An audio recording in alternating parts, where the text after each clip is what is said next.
Hi, my name is Kate Heisinger, and I will be giving you a brief preview of what I will be covering in LP4.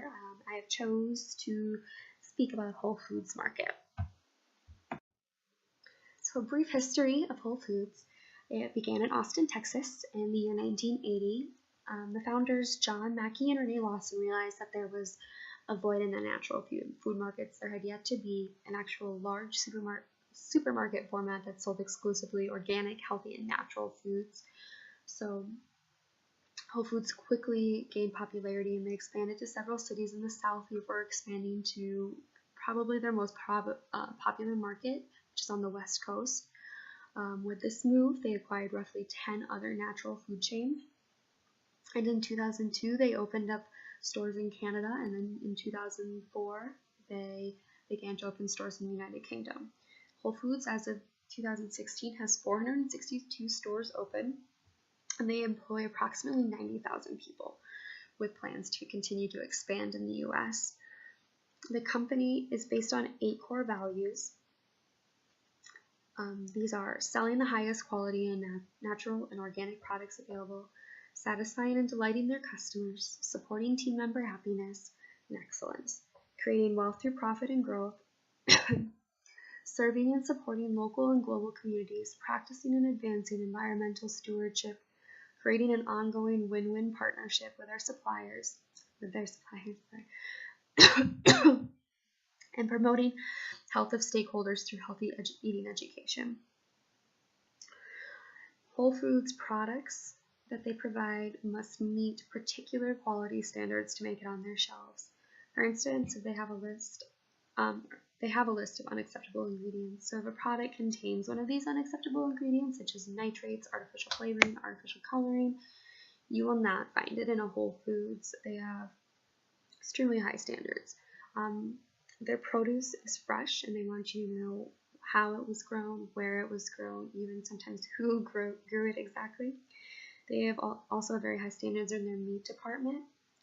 Animal welfare is something that they take into consideration. They sell free-ranging grass-fed meats. That tends to be the standard for Whole Foods.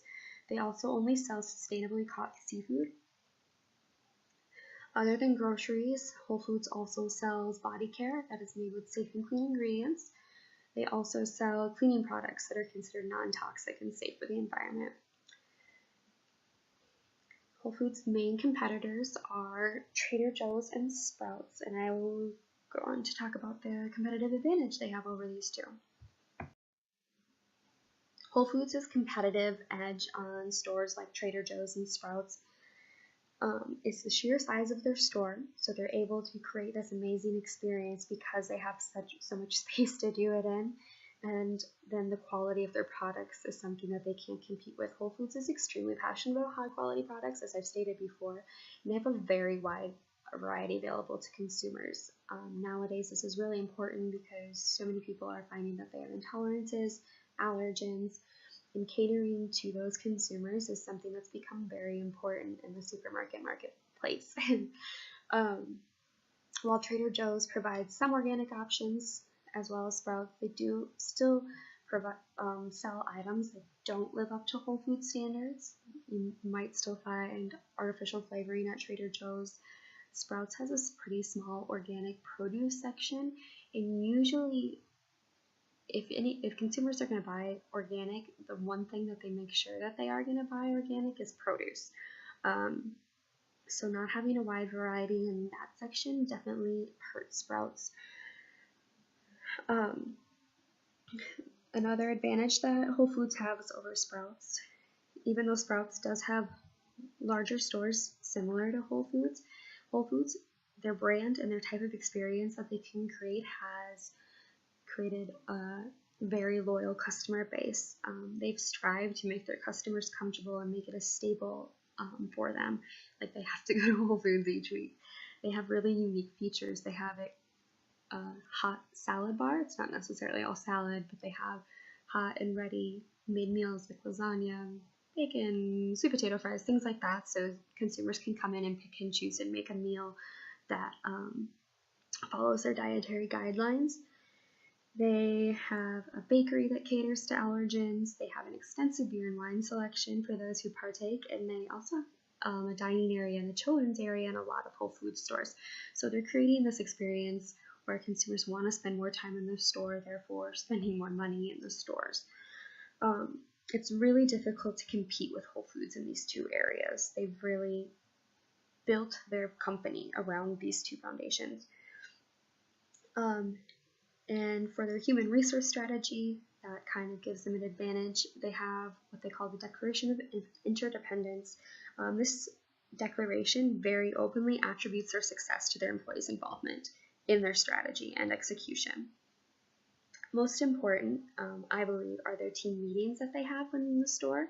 Their teams, I think there's usually about 10 teams per store, just based on the departments that they have. So during these team meetings, employees are allowed to air grievances, celebrate successes, and work through issues with their team members that might be having the same issues, and so they can put their heads together and come up with a solution on their own. They're also very proud of their open book, open door, and open people practices. Each Whole Foods has an HR representative on site to assist with these policies, and they are continually educating their employees to guarantee that they're very knowledgeable on all things health and nutrition. They have comprehensive training programs that train their employees, and they offer to promote from within often, and they have career path plans even for their employees. Two of my recommendations for the organization, one thing they need to do is work on lowering their pricing, or just making consumers aware that they do have lower prices. They do have a lot of sales, because right now their brand is known as something that's pretty overpriced. Technically, it's not overpriced due to the quality of the food, but that's what it's known for. That's the stigma that they have that's difficult for them to get over. So what I believe they need to do is promote a healthy lifestyle brand instead of just promoting the Whole Foods brand. If the organic and natural lifestyle continues to gain momentum like it has over the past 5 years, Whole Foods can or should be able to lower their prices as the products become more in demand. Places like Costco and Kroger's and Lund's, they're all offering premium products now, and they tend to be a little bit higher in price as well. So if this continues to grow, Whole Foods should be able to compete.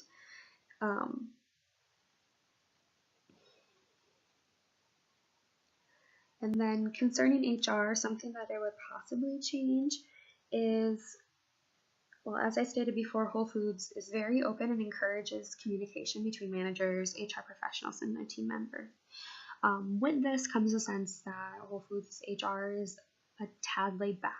For instance, an employee has a suggestion, there was not a formal process to implement the recommendation. It's more so just based upon if the store manager believes it's a good idea, they'll begin to implement it without having to really go up any chain of command. So I believe a more formal HR strategy would greatly benefit them. It would ensure the employee suggestions are well thought out and comply with the company's overall mission before implementing it at a store. But I think the fact that they have this environment of open communication is really great, but they just need to formalize what they do with the information they receive during these open communication sessions.